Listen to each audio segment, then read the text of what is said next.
So this is a cold one with Corey and Carlisle. And if you don't know already, this is simply a free-form conversation recording session where Carlisle and I, we sit down, we have a six-pack of beer, and we talk about things that happened the previous week before. Now, these are more like audio podcasts, which means that they're longer than our video reviews, and they're also unedited. So if you're offended by the foul language, you might not want to listen. But if you aren't, then sit back, hang out with us, and we hope you enjoy. Thanks. Live from the Spill Studios located off the I-35 interchange, it's time once again for A Couple of Cold Ones with Corey and Carlisle. So that's the official opening now, live off the I-35 interstate? Any number of gateway, things. whatever. My other thing is the I-35 corridor. That was the word I was That's searching the one for. you are. But, yeah. It's Sunday night. What the fuck do you expect from me, all right? Hey, you know what I expect from you?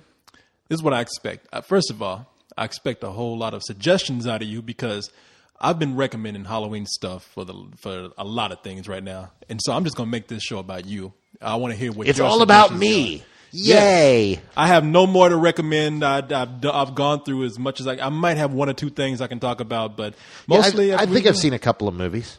I might be able to talk about something. Yeah, more than two, a handful, So, of course, we're going to go through the top five, and then we'll go ahead and get into your picks. Some movies you were telling me about, I have not heard of. I'm interested in hearing what these are, or what these are about. But before we get on to that, it's time once again for the top five, brought to you by Spill. Damn, man, how much coffee have you had tonight? I have had a pot of coffee. And that is good. I like that. That is good. Wait a minute, hold on. I'm going to test. Okay, I am on the right mic. Never mind. Here, okay, we're good to go. All right, then, number five. Number five. Oh, we jumping right into it. Number five. I didn't get a chance to breathe. Look at you. Number five. Pride and Glory. Pride and Glory, man. You know what? I am so not disappointed to see this movie down at the bottom of the top five. It did really piss poor this weekend. Yeah, 6.3 million. As well it should have. It really isn't a good movie. It's going to be forgotten here in 3 weeks. What's going on, man? Are people just mimicking each other with these cop films? You mentioned that it looked like We Own the Night. That We movie Own the Night. What's it? Walking Phoenix. Yeah, I think I refer to that as We Own the Night 2, subletting the night. It was. Yeah, no. I mean, no. I think it's one of those things where people keep trying to make the cop drama in a film, and they just don't realize that we've seen it. It's been done, and the only place that's working is on television. But I keep thinking that you've got all these writers they're watching The Shield, they're watching The Wire, and they're saying, I can do that. And it's like, no, those things work because they're in long form. The short form, you either make a movie about cops tracking down criminals or make a movie about a home life. Don't try to mix them together because it just isn't working. And we've seen them all before. I mean, we've seen everything they can do within this genre right now. Unless they can do something different. I mean, even Pacino and De Niro couldn't bring anything new to it. The reason why something like The Shield works is because you watch these characters over such a long period of time that it allows you to make big swings, and you can pull twists without having to do it in the 2-hour format. Well, let's not mention that at the end of every episode, there's a hell of a cliffhanger. Sure. And you want to see what happens. I mean, with these movies, they give us nothing. We've seen them all before. So anyway, we got that out the way. So number 4. Got your favorite movie here, the Beverly Hills Chihuahua. It's still there, man. It ain't going anywhere. It's not, and it's really depressing because a much better kids film came out after that and just brought vanished. in $6.9 million this week, and that movie's already up to man. That movie's almost made $80 million, $78.1 million. Yep, no, it's doing decently. I mean, nobody's surprised by this. The only thing I'm surprised by that it hasn't made more money in a quicker amount of time, but whatever. What I am surprised about is how well this movie is held. Number 3. Yes. Yeah.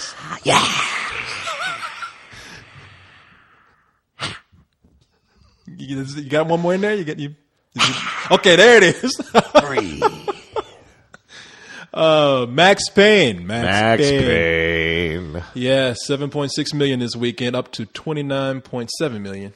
And a lot of people are still going to see this movie, man. I'm surprised because it really was not that good of a movie. No, everyone I've talked to just gives me that sad, shaking head look. Like, because for some reason people walked into this with hope. Like, hey, I really like the game. Maybe the movie will be. Oh, Yeah. I keep telling you guys. I don't care how fucking good the game is. The movie's going to suck. The only thing that is an exemption is if they actually make BioShock and if it is actually made by Gore Verbinski. You take somebody who really knows how to do something like that and get real life to it, then you will end up with a film that is interesting and fun to watch. It's just not. You can't adapt this stuff. Oh, well, I'm worried about. Have you ever played BioShock? You know the story behind it. I know the story behind it. Okay, I just haven't played it. I mean, if you can't bring and I am convinced that one day we will hit upon that video game movie that will actually make a great movie. But right now, BioShock is such a crazy game. For all you people out there, BioShock is a video game with, as you said, Gore Verbinski, who Pirates of the Caribbean, The Ring. I'm excited to see what he'll do, but that story is so crazy. Outside of a video game, I don't know how it's going to work. Yeah, and we'll see. But I am fully confident that he can make it work because this is the guy that made a fucking theme park ride work as a movie. If they get a good script, but even with a script is so far-fetched, it's about a city. Oh, I know. Under the sea, man. It's an existential horror thriller. It's about a city under the sea, and it's got all this Ayn Rand, Atlas Shrugged bullshit going on. Exactly. And it's crazy. I mean, from the very beginning, it's like, how can you build a fucking city under the sea and nobody notices? I mean, you know how much technology that would require? I know suspense of disbelief. This is classic Corey. This is you can't wrap your head around it without asking like the little logical. It's called science fiction. Look into it, my man. No, it's called give me some suspension of disbelief that I can buy into. I mean, really, with this kind of movie, I mean, you really have to play the game. I love the game, so I'm not even trying to like argue with this. But in a fantasy setting, or if they explained a little bit more, I could accept it as science fiction. But I mean, it's a guy. Just listen to what I'm saying here. I don't believe. I mean, I can buy into building a city underneath the sea, but this is a guy who secretly goes off and builds a city underneath the sea, and he's a genius. Even if you're a genius, you got to have a lot of people to build a city underneath the sea. I'm just saying. I'm just saying, dude. It's science fiction, and I'm looking for. It's about a guy in a suit with a drill. You know what? I'm there. If it's Gore Verbinski, I'm there. If it's not, it's probably going to suck. So, but let's move on. Actually, your hero's not the guy in the suit with the drill. Those are called the Big Daddies.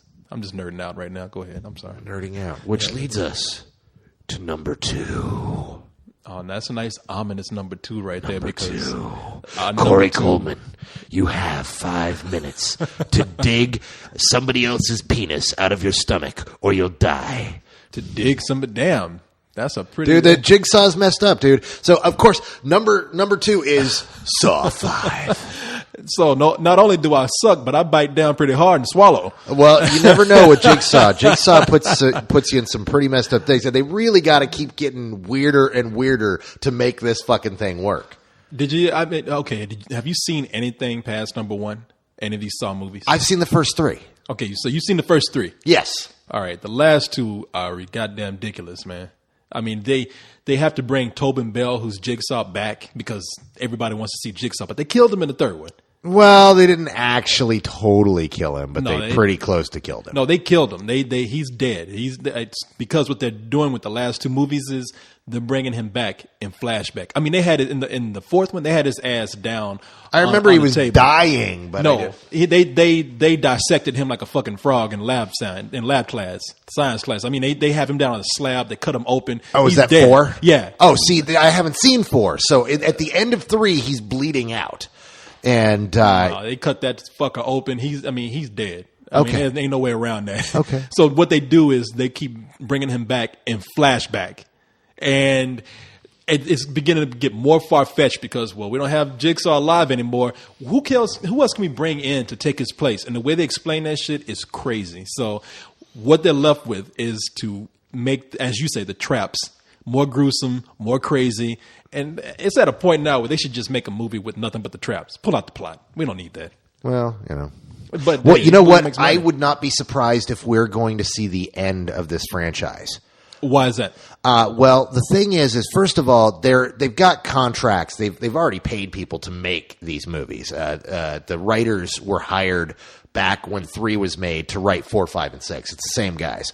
They mentioned at the time, they were saying, because we want to release one every Halloween now. Yeah. But Lionsgate has just had a huge shakeup. They've had an incredibly huge shakeup. One of the main producers is out. The head guy is saying, you know what, we want to move away from horror and get back to putting out real, serious, good independent films. We want to become like Fox Searchlight or Miramax. We're tired of being like Dimension. Because it used to be the place where you went and had those kind of films, but then they got successful with picking up these independent horror films. Yeah. And several producers there became, pushing horror and made them very successful. But now they want to step away from horror. And in fact, they've actually screwed a whole chunk of their horror films. They had 3 genre films that because one producer was attached to it and he's out now, all these films got screwed. One is the one that a lot of people talk about, Midnight Meat Train. The Clive Barker movie. 2 other ones are The Burrowers, which is a really awesome... The Western. Awesome horror Western. And then, of course, the guy who directed several of the Saw movies, bringing it back around. James Wan? Repo the Genetic Opera. James Wan did the first one. I'm sorry.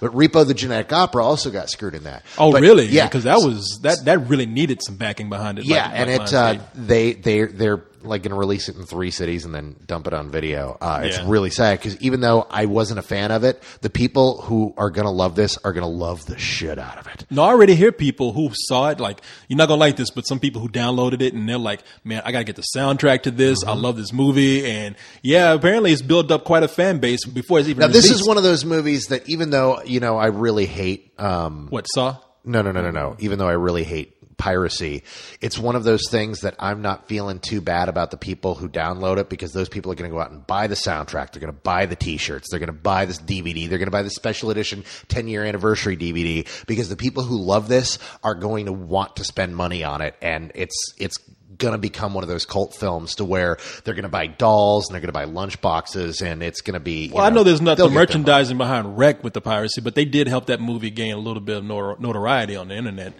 So, I mean, piracy is... Look, I'm not going to get into... Okay, we'll get into it. Let's move back to Saw 5, which made $30 million this weekend. Yeah, and nobody's surprised. They knew it was going to make money. Well, but this is the same amount that they've made every year. But that's enough. That's like, hey... No. I mean, they make this thing for $1 million, $2 million, and then it makes an assload. It is nothing but profit, but I think... Number 6, which comes out next year, is going to be the last one. And they're already making number 6. They've already got it going. Oh, yeah. And it's funny that you should mention that about Lionsgate because when they started getting high on the, big on the Tyler Perry movies and some other dramas that they were bringing out, people were saying, wait a minute, Lionsgate, that's the horror company, isn't it? Yeah. So I could see why they would want to kind of move away from that. Yep. They want to get back to doing, other indie stuff. And it's not a bad idea. I mean, Lionsgate really did kind of tarnish their reputation by picking up a lot of bad stuff and forcing a lot of bad stuff down our throat because it was profitable over a lot of their, in the late 90s, early 2000s, they were one of those companies that when you saw it, it meant quality. And, well, even their logo right now reflects what was going on in the Saw movies. You remember Lionsgate used to be like a nice, simple font with a line, I think, like a gate. And it looked like a chess piece. And now it's like Lionsgate. It has like big green gears and it's like you're like going through this big giant machine. It's Lionsgate. We have the biggest cock in film. And it's I was surprised they didn't have like a lion come out of there, like a big demon lion. But you're right about that. I mean, and I think a lot of people are confused now. So this might not be a bad idea to balance that shit out. But $30 million. You're right about that. And it's making less every year, but like marginally less. Like last year it made $31.7 million, and this year it made $30.9 million. Although I have a strong sneaking suspicion that more people saw this one than saw it last time, because this time there was a kids movie you could pay to get into. and sneak into Saw. And this movie did mysteriously well, and that would be our number one movie. Number one, graduation day, number one. Boy, look You at you. finally come out with the third one. Stroking that mic, boy. Look at you. You love Yeah, I'm thinking about Zac Efron, who apparently, you know, as I hear from Kent, is, you know, quite a piece of ass. it. Kent said this. Oh yeah, didn't you read my blog about that? Yeah, Kent is all about the High School the Musical 3. I don't know who Zac Efron is, but she must be hot if Kent, because Kent just kept going, dude, I want to tap that ass, and I'm like, wow, this Zac Efron chick must Now be you cool, just picking because on I've seen Kent. Vanessa Look at you. Hudgens, and she's, you know, a piece. Look But, at you. Kent would never say that. In fact, Kent jumped on me for whoa, slow down there. I don't think Zac Efron is a guy, man.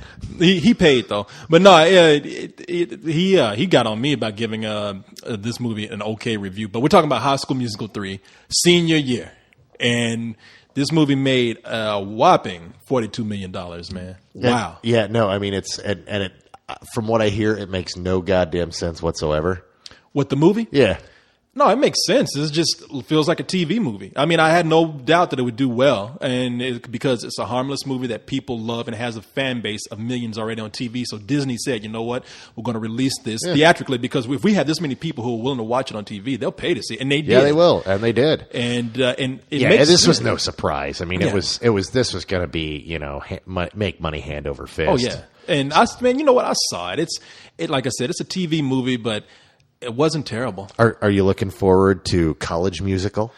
See, everybody said, you know what? They're done. They graduate. They're not going to make any more. And I was like, no, they'll do two things. And that was one of them, that they'll say college freshman or something like that. Or they'll do high school freshman, the High School Musical freshman year with a new batch of kids. Oh yeah, no, they'll do that, and then it will fail miserably, as all those spin-offs often do. It'll be like Grease 2. If you doubt me, I dare you to go back and look up Saved by the Bell, the college years, and Oh yeah, no. oh wow, and then Saved by the Bell, the new class. You know something though? That's with Disney. I wouldn't doubt if they pulled it off. I mean, I'm not saying I'm looking forward to another one or anything like that, but I wouldn't doubt if they found some way to do it, because those guys Are you into that marketing geniuses. Are you into that Zac Efron girl?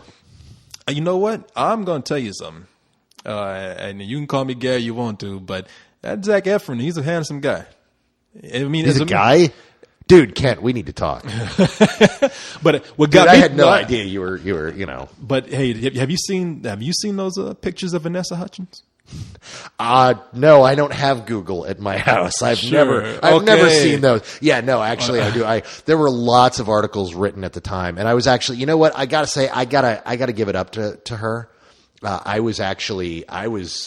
I threw a couple of elbows at the time that those came out. In fact, I think I wrote a blog about it way back in the day. But she was right about to have this big kind of media blitz, and she was ready to do a whole bunch of talk shows all at once and kind of come out and be the star. And the week that happened, these pictures broke. And a lot of us were sitting there going, this is exactly what happened with Paris Hilton, that this video mysteriously came out right before she's going to do the so late. you're thinking like this was done on purpose. And I was thinking that, but then she canceled everything, and they totally they pulled out of the big rollout, and so she didn't go and do this big media push after all. So it really did come across as one of those, wow, that guy was kind of a douche for doing that. Yeah, who did that? Who put those pictures out there? I assume it was the ex-boyfriend. So it was an ex-boyfriend that took it. I Wasn't think it- so. wasn't I don't. Zac You know Efron what? that I took don't. it? I don't even know this. I doubt it was Zac Efron. I don't think Zac Efron's ever seen a girl naked. No, I think I think these two are pretty tight. Vanessa Hudgens and Zac Efron. I think they're lying. Okay, I mean, She hey, looks like a beard to me. Hey, look, I won't be surprised by anything, but all I know is they're saying that they're together, and good for him if that's the case, because she's hot. Of course they're saying they're together. But you know what makes me pissed is that a lot of people are saying, not a lot of people. One person emailed me and said, I am really disturbed by her behavior. I really hate that her behavior has gone this way, and she shouldn't be doing any of these movies. I'm like, you know what? She took, in the privacy of her own home, some naked pictures for a guy that she liked. There's nothing wrong with her behavior. And the thing is if you look at those pictures, there are candles lit all around, and it's not posing pictures. That's clearly she was getting into bed with her guy. Wait a minute, the picture I saw was a posing picture. I mean, she was laying it all out there. Well, except that no. The pictures that I saw weren't poses. I mean, she was standing there, but they weren't exactly candids, but they weren't, hey, we've set up this scene to take sexy pictures. No, this was a boyfriend in the bedroom who's just had sex, who was about to have sex with his girlfriend. It's like, hey, would you do something for me? Can I promise I won't show them to anyone, baby. It's no. Exactly. No, trust me, I'll delete them off my camera as soon as we're done. Look, should young girls be looking at this? No. I mean, is her posing nude? I mean, is this a hint of sexuality there? But is this bad behavior? No, she was posing naked for a boyfriend. The people do this shit all the time. That's not crazy behavior. I mean, you young girls who are thinking that she's some bad role model, wait until you do shit for your boyfriend. Hell, Cyrus did it for Leon. Exactly. I mean, there you go. And they took video. It's moving. Let me tell you, bleach cannot wash the stains from your eyes after seeing that. It kind of looked like Leon, kind of like Cyrus talking into a microphone with Leon's hair. But no, people, don't be so judgmental, okay? If she had done it on purpose, that'd be one thing. But yeah, come on, leave it alone. Yeah. But anyway, you go. That movie did really well. Although it's interesting, it did so well on Friday that they altered the projections and they said, "Wow, we thought it was going to do 40 million, but after Friday we know that it's going to do 60 million," and then it did 42 million. Where it's like, oh, we've got kind of a steep drop off. Yeah. Because everybody went to see it on the first day, and people went and saw it again, but it didn't do the business they thought it would after the big explosion on Friday. So, but it still did well. Yeah, no. So congratulations to that, and we look forward to the drop off next week. Yeah, what's coming out next week? Real quick before we jump into something else. Oh God, I think Changeling opens up in more markets. Yeah, and Rachel Getting Married comes out. Yeah, in several markets, and God, you know what? I don't even know. Does Role Models come out? No, that's November 7th, I believe. Okay, so that's a while from now. Yeah, we got 2 weeks before Role Models comes out. All right, damn, that's next week's gonna be a slow week, man. Well, you don't release much on Halloween. On a Halloween weekend, people don't go and see movies as much. They go out to parties. They go and do other things. They go to haunted houses. It's not a big moneymaker weekend, so yeah, you don't want to open your Blockbuster because if anyone who wants to go see a movie on Halloween weekend wants to see a scary movie. Yeah, man. Zach and Miri make a porno. Oh shit, you're right. God, I saw it so long ago. I totally forgot. Yeah, no, that comes out this week. Yeah, we need to record this week for that, don't we? Yeah, we do. Yes, we do. That's a good fucking movie. Tomorrow night we will record for it. We'll get that done early. What's that? Oh, we'll talk about that later. I can't make it tomorrow night. Oh, what happened? We'll talk about it later. Okay, all right. No, I've got plans already. So okay, all right then. Well, let's see. Moving on. So maybe I won't be in this week's reviews, folks. We'll find out later. We'll see. I mean, if you're not, we'll do something special with you. Something special. Yeah, exactly. Because I want to get your opinion on it. I'll get the Zac Efron treatment. And what would that be? We'll light candles. I'll get the camera. I have to say, man, that movie is really one of the gayest things I've ever seen. I watched 2 of the scenes online, and it just made me. I was just like. I can't fault kids for loving it because when I was a kid, I loved Grease 2, and I don't know if you've ever seen Grease. No, I've seen Grease 2. You love Grease 2? When I was like 8, yeah. Okay. My sister had it on videotape, and she showed it. She watched it all the time, and I was like, I'm a cool rider, COOLRIDER. By the way, Grease 2 is one of those notoriously bad sequels. About it. It is so bad. Grease 2 is terrible. I saw it in a theater here a few years ago. They played it. They played it at the Alamo Drafthouse. Did they do it for like Mr. Sinus? No, it was a sing along. Oh, sing along. Okay. And that was so much fun. I went with surprisingly 2 of my friends who are actually gay. They were like, "Oh, you love that movie too?" It's like, "Yeah, let's go see it." And then I realized I was like the straight guy, in the audience. But no, the thing was there were a lot of girls my age there too, so that was also kind of cool. So, but it was, it's such a terrible movie. Yeah. But it's one of those that I was like, oh my God, I know the words to every one of these fucking songs. shit. Maybe there's something you want to find out about yourself. The more you No, watch this I movie. watched it. Would you like to- My sister literally something? watched that film every day to the point that it made you gay. to the point that it made me memorize the songs. You know, Well, I can't say anything. I'm in here watching High School Musical 3 by yeah, myself. you actually, as a grown ass man, went to High School the Musical 3. But I did by that as a yourself. job. I did it as a job, though. and you wore a trench coat. it doesn't matter what I wore. I got paid to see it. See, now, I'm not gonna bust your balls for it because I went and I took the bullet on Bratz. Oh, that's right. But Yeah, for yeah. Christ's sake, at least I said Bratz was bad. You're like, it's not that bad. Well, come on. We're talking about High School Musical 3 and Bratz. Bratz is terrible. Oh yeah. Oh god, yeah. And I tell you something. It's funny. You talk about Zac Efron. No matter how many times Zac Efron hugs up on Vanessa Hudgens in the movie, you still think he's screwing around with that black kid, the kid in the movie Corbin Blue. It's like they're so close. It's like, hey, bro, when you gonna leave me? You're gonna go to college? I'm like, y'all are fucking, man. It's like, come on, you ain't fooling anybody. But what about that time after band practice? Yeah, it's like y'all pull some fucking Brokeback Mountain shit with each other, where one guy needs to move on, the other guy's like, I don't want you to go. It's like, fuck you, man. Come on, this movie's gonna be playing in gay clubs everywhere. Hey, good for the Why children. can't I quit you? Except they break out in song. Why can't I quit you? Why you gotta go away to college? In the experimental years of our life, it's time to come out together tonight. Rub your hair on my stomach. All right, enough silliness. We got a musical. Hey, let's make ours. Let's rewrite High School Musical 3 and perform. But we won't cast ourselves though. We'll cast Leon and Cyrus. No, that'll be college musical. The experimental years. Experimental years. Nice. Anyway, all right. Enough of that nonsense. Let's move on to some of your big Halloween picks. Because you were telling me about some movies I hadn't heard of before. I am interested. Well, that's one of the things. Is every year, it's one of those things when you do this business, when you do this for a job, every year you got to write the same piece. And every year you get the same questions. I get emails from friends. I get, private messages, things like that, where people are saying, hey, can you recommend a scary movie to me? I was like, well, yeah, I can, but odds are you've seen it. And if you go, go ahead and Google top 20 horror films or top 50 horror films. There's tons of lists. Everybody wants to give their opinion. The movies are all the fucking same. Every top 20 list is the same. It's all the same movies. It's Jaws, Alien, Suspiria, Nightmare on Elm Street, The Omen, The Exorcist. The Exorcist. That was the one I was looking for. They're all the same movies every time. So you can say, "Oh, have you seen The Omen?" Yeah. Have you seen Nightmare on Elm Street? Yeah. If you're looking for something, Google that, and if there's something on those lists that you haven't seen, if you haven't seen The Thing, fucking see The Thing.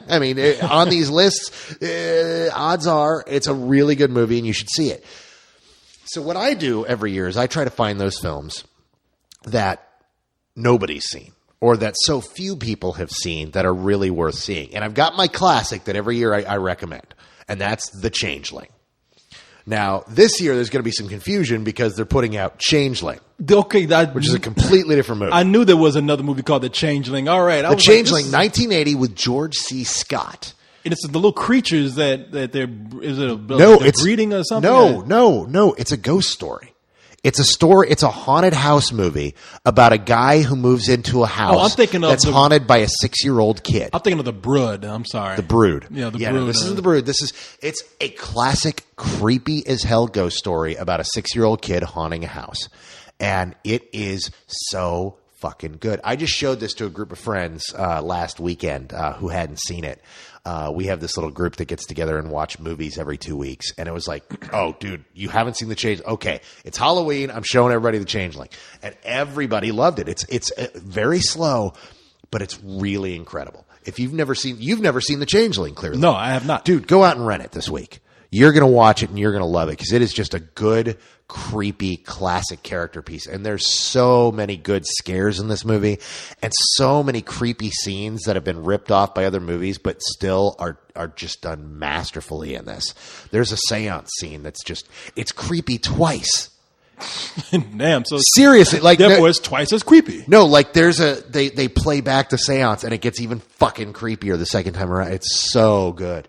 So check that out. The Changeling. All right, The Changeling. I'm writing this down. Check out The Changeling. Okay, really good. Yeah, don't say that and then pretend. I love you. You're not actually writing this, but see the thing that's is, how I memorize things. I write it down in air letters. Yeah. What you did is you pretended to write in your hand The Changeling.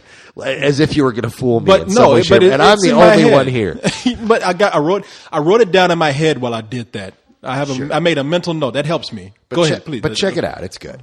The Changeling? Okay. Now, for those of you that are like, oh, I've seen The Changeling. Give me something a little, harder to find. Okay. I've got an import for you guys.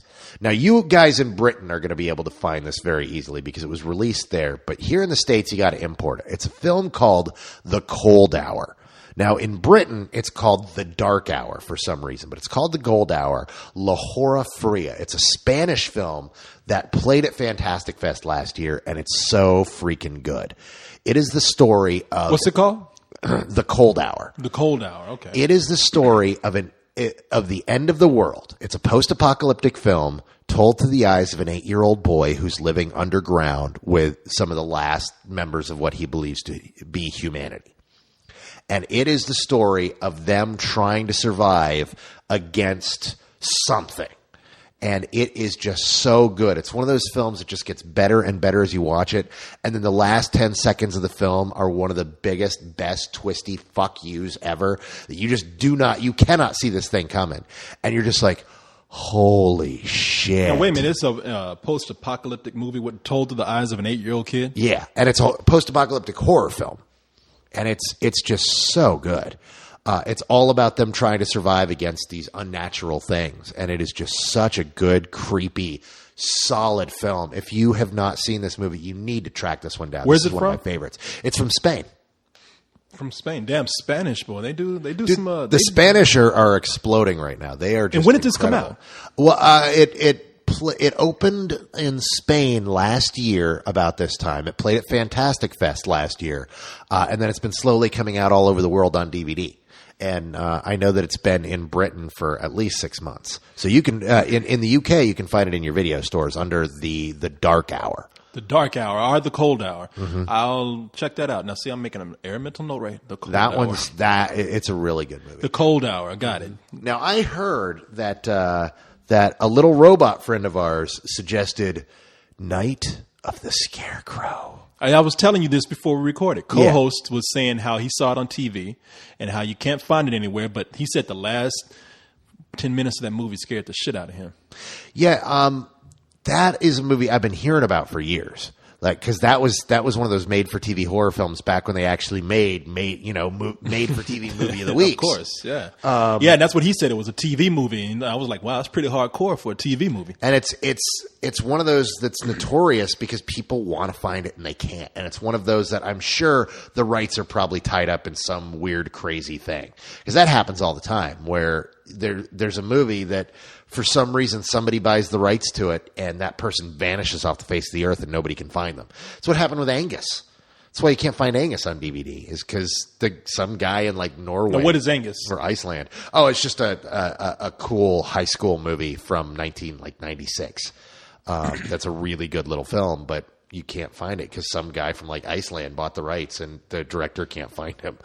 But no, so, Night of the Scarecrow is weird that he recommended that because it's like, nobody's going to find that film. But you reminded me because there's another film like that, another made-for-TV movie. Although that movie is going to be coming out, probably, I don't know when, but it's coming out on DVD. It's been for years it was supposed to come out. It's one of those that has just vanished. Okay, that's what he was saying, yeah. I hope so, because I would really like to see this, and I hope it holds up, because everybody every 6 months or so I get an email in which somebody's like, dude, can you help me remember this movie? It's about this and this and it has a scarecrow. I'm like, it's called Night of the Scarecrow, and you can't find it. The only reason I know about it is because people like you keep emailing me about it, asking me if I know about it. Yeah. But it reminded me of a little film that you would never heard of. What is that? Another made-for-TV horror film from the same period of time, like 1978, called Killdozer. Okay, yeah, I was asking you about that. What is that? Killdozer is one of the worst movies ever fucking made.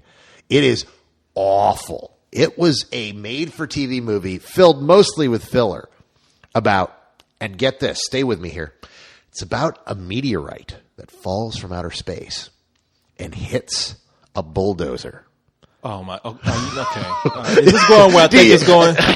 This is, and it's called Killdozer.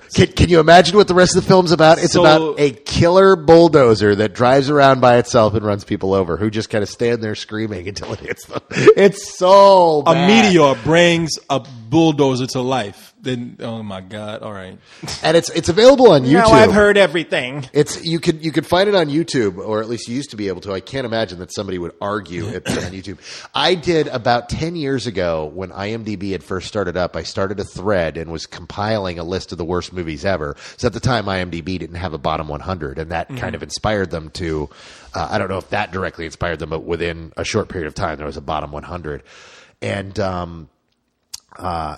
I was compiling a list and had everybody, on the forums sending me emails saying, hey, let me know what your list is of the top 10 worst movies ever made. And everybody's list had Killdozer on it. That's how I found out about it. I'm like, what the fuck is Killdozer? So I had to track it down and find a bootleg of it.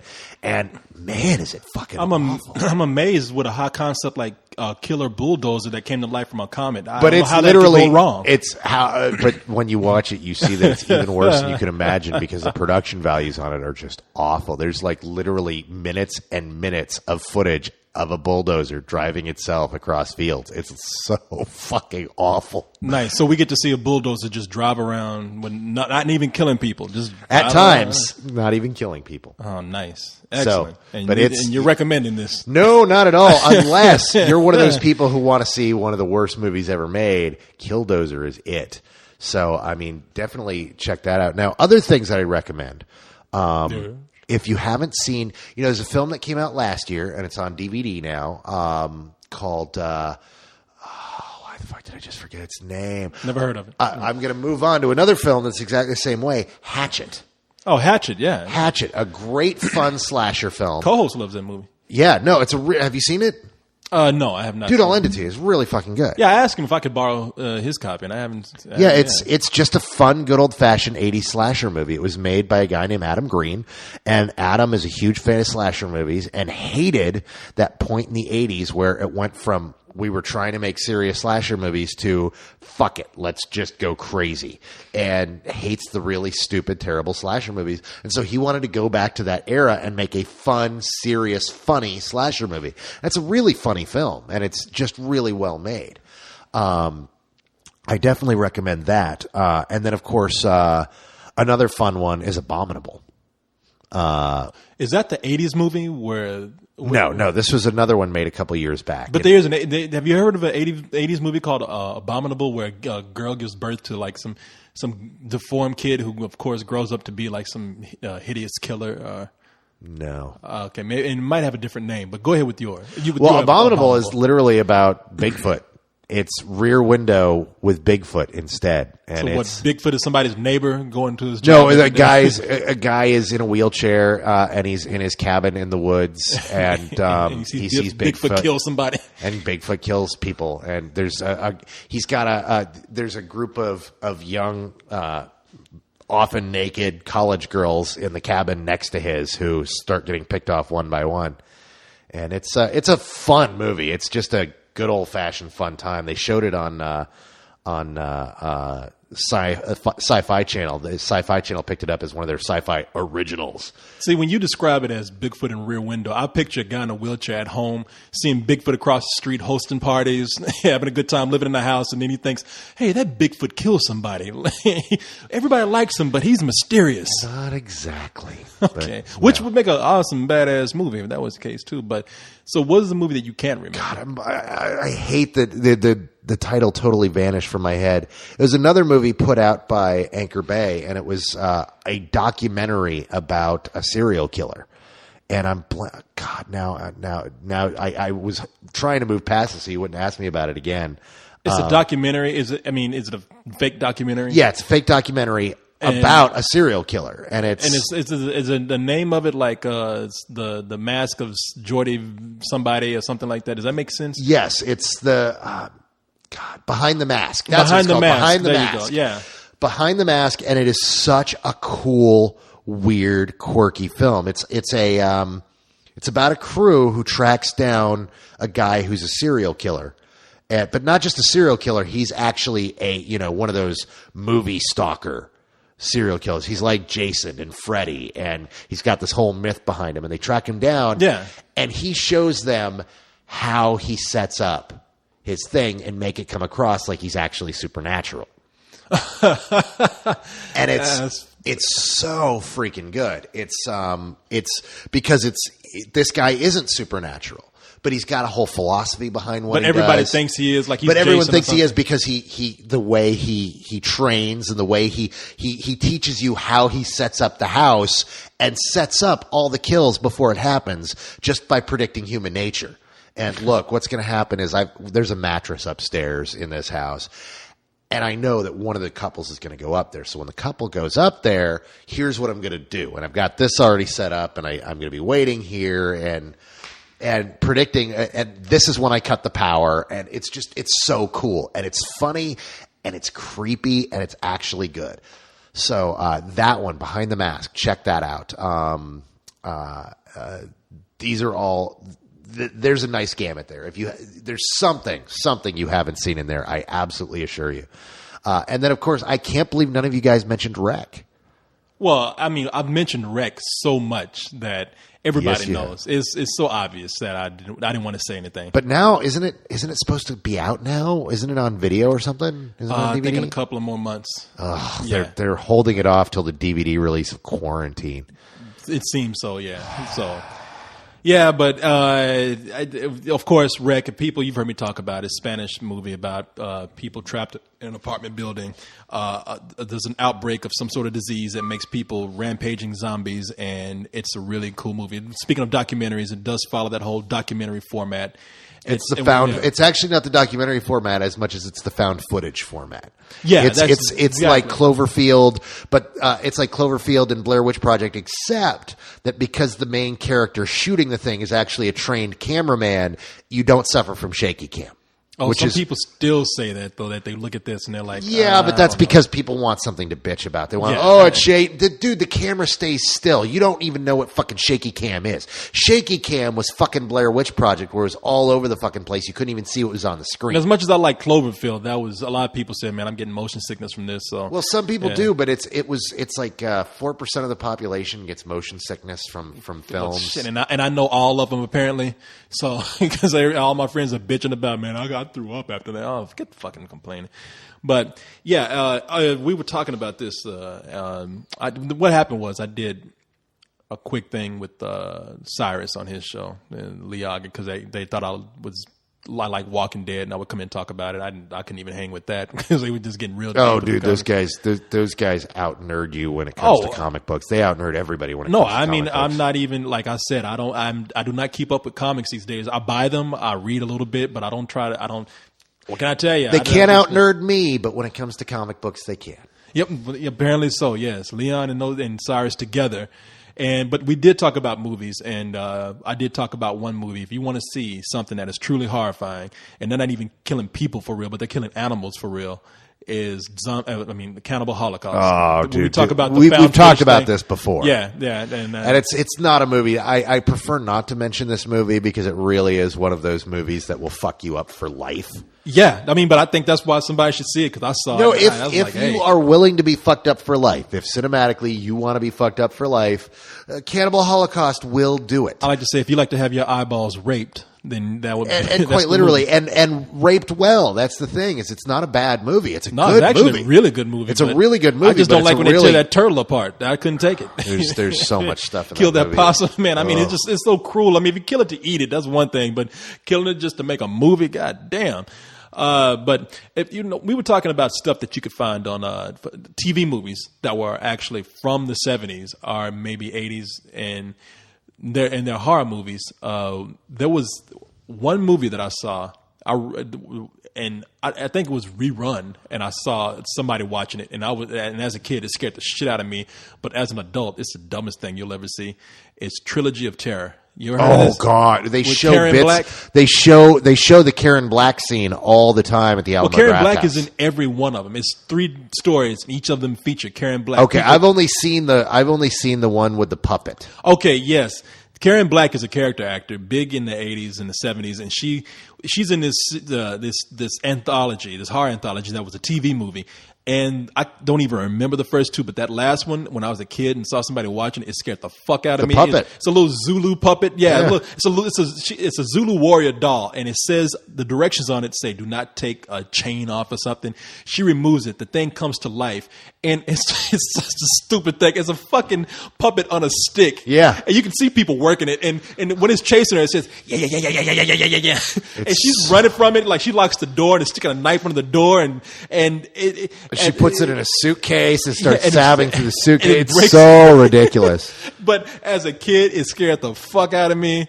I think as an adult, I mean, it might even be a creepy concept if they did it again. No. But I feel like if they remade that and actually made it look like an actual demon doll that was coming after you, that could be kind of creepy. No. Not some Chucky shit. No. But The doll's played out, dude. The doll is fucking played out. not this doll. The doll is played Not out. this, man. The This doll played is out. terrifying. A little doll with a Oh, when we spear were coming- kids, yeah, but there's a lot of shit that scared the shit out I of want us to bring as kids that. I wouldn't want scare us somebody now. to bring that terror back. And properly. That doll scared the fuck out of me when I was a kid. But looking at it now, it's you could tell it's like a toy.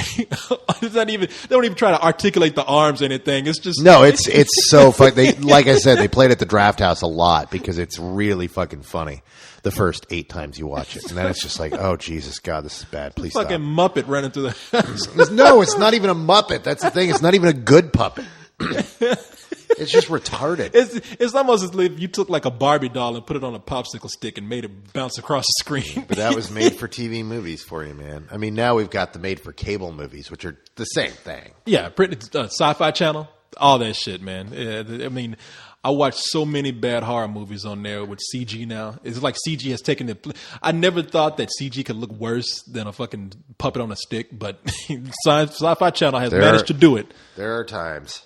All right. Now, keep in mind that the Sci-Fi Channel, the word Sci-Fi Original doesn't actually denote that Sci-Fi Channel had anything to do with making the film. Sometimes it does, but a lot of the times they pick up independent films that just haven't gotten picked up and say, hey, we'd like to buy it for $400,000, to show as a Sci-Fi Original. Lionsgate, speaking of horror stuff, they were originally slated to release one of Marvel's I don't know if it was exactly a horror title, but The Man Thing. Man Thing. Yeah, and Lionsgate was going to release that, but they didn't. Yeah, I saw it. It was terrible, and it's actually a cool character. It was pretty Lionsgate much, had the rights to a bunch of Marvel guys, and this killed it. And Thank God. they took that and showed it on the Sci-Fi Channel. It's Swamp Thing. Anybody knows Swamp Thing from DC Comics? This is Marvel's answer to Swamp Thing, the Man Thing.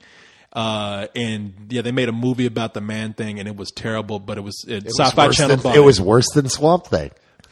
Man, have you ever seen Swamp Thing? I love Swamp Thing. And have you seen the sequel? I love the sequel. Return of Swamp Thing. No. Man, as a DVD movie or movie straight to video, that was actually pretty cool. Nothing can beat Adrienne Barbeau in the Wes Craven original. Oh man, well, Adrienne Barbeau got those, for lack of a better word, those titties, boy.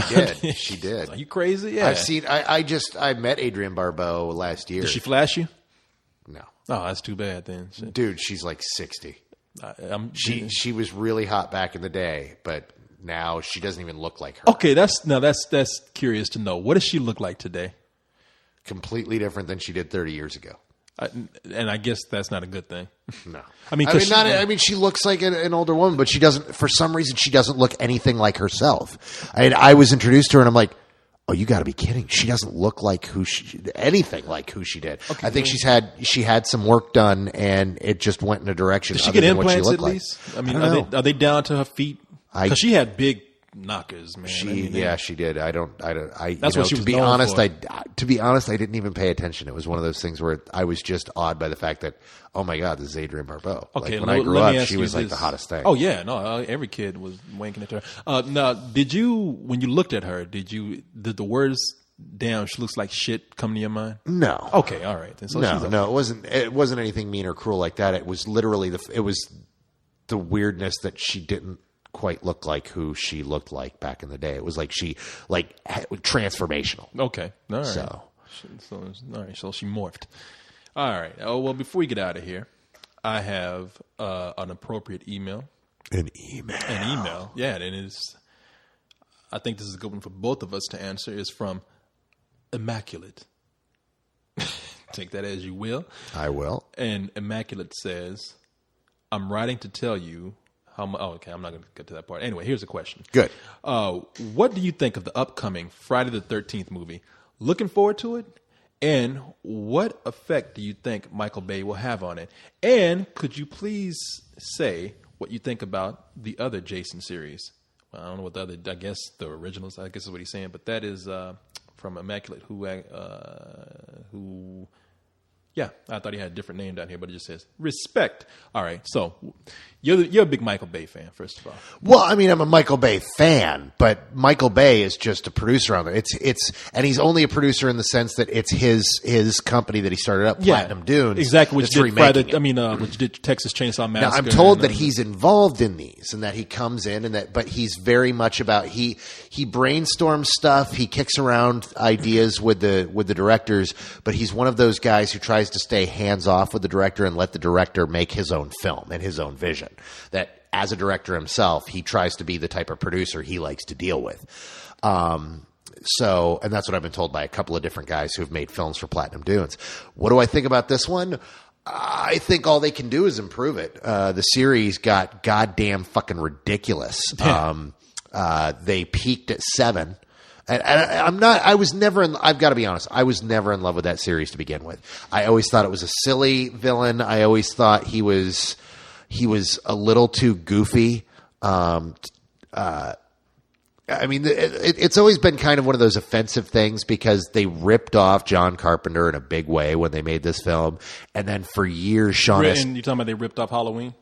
Yeah. And for years, Sean S. Cunningham was like, no, we didn't. No, we didn't. No, we didn't. And then about 10 years ago, he was like, yeah, no, we really did kind of rip off Halloween. We Killer in the Mask, yeah. It was, and they just, it was just it was always an excuse just to kill, fucking teenagers, literally fucking teenagers. And it just got more and more ridiculous. And then 7 was actually cool. I dig 7. That's the one where it's Jason versus the psychic. The girl, who can the telekinetic, and that's a cool one. They do some fun stuff with it. And then 8 is when Jason takes Manhattan. And then they had Jason Goes to Hell. It went off the rails because Jason Goes to Hell is all about creating some smartass thought he could actually create a cool mythology. And it was one of the most retarded things in the world where Jason is actually really just this like worm-like thing that's escaped hell. And then it just starts body hopping and Jason is really just this entity. And the body of Jason is destroyed and all these other people start killing because this thing takes over them. Yeah, exactly. And then 10 was, Jason in space. And that's where they're like, fuck it. You know something? And let me say, I saw the teaser for this new Friday the 13th, and as skeptical as I was, the teaser, and it's just a teaser. I don't know what to say. They show you a bunch of trees and shit, and they give you a little bit of that and then, yeah. And then they show the final shot where Jason is running up on some chick. Running up on her ass and is about to chop her. And I have to say, it looked cool.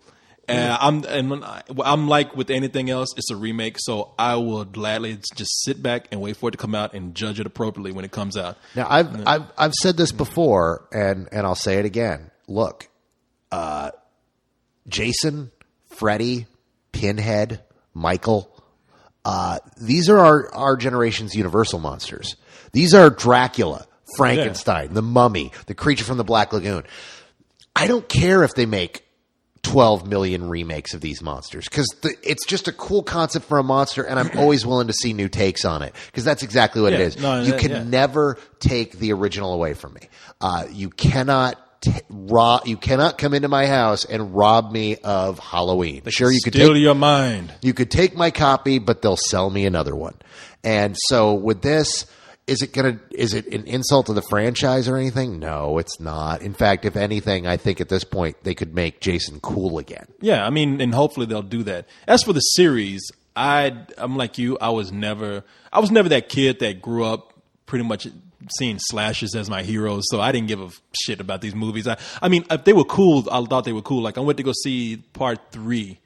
And that was in 3D, and I thought, hey, that's kind of fun, and it's stupid as shit. And that was the one where he first got his hockey mask. So I thought, like, hey, I was there for the beginning. But they did get progressively silly as they went along. And when they finally got to 10, I'm one of those few people that likes 10 because I love 10. 10 was just goddamn ridiculous, but they literally threw up their arms and said, "Let's have fun." I mean, and it gets crazy. They turn it into almost a science fiction movie. They say, "Hey, what is the science behind Jason his regenerating power?" And then they go into space, and he's built into like Jason 2.0 and shit. And I'm like, man, look, it got to a point where these were so stupid. Now you're going to start criticizing this? But literally what they did in that was they made fun of the rest of the series. It was clear that this was a tongue-in-cheek movie. That great scene where he enters the holodeck and they recreate Camp Crystal Lake, and the two girls, like, they whip their tops off and they're like,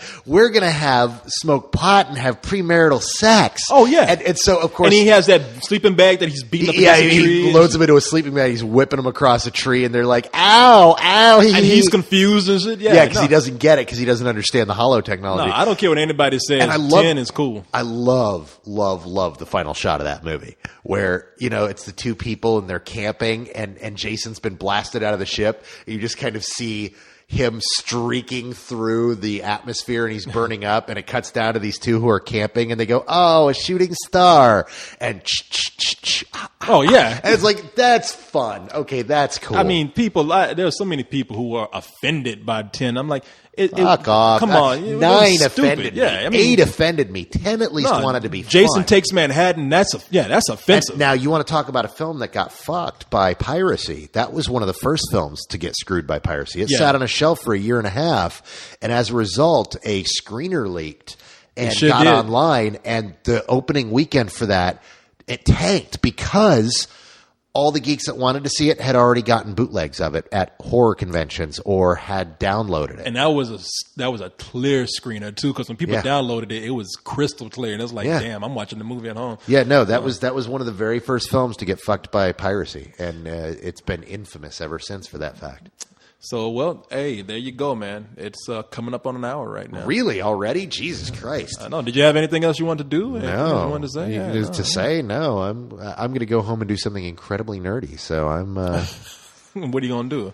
Oh, I'm waiting till 3 a.m. to call up this place in Britain called Forge World, and I'm making a very large, substantial order of geek toys. Okay, goddamn. Sorry, it's nerdy. You know how nerdy it is. I'm actually ordering the watchtower at Amansul on Weathertop. You might as well just been speaking French to me. I don't know what the fuck that was. Except that you do. You know that really awesome sequence in the first Lord of the Rings movie where they're on top of this big crumbling tower? Yeah. And the Nazguls come in, and it's where Frodo gets stabbed. Yeah, it's like this really cool. So that's where he got stabbed in. Yeah, in Frankenstein, and it's called the Watchtower at Amansul on Weathertop, and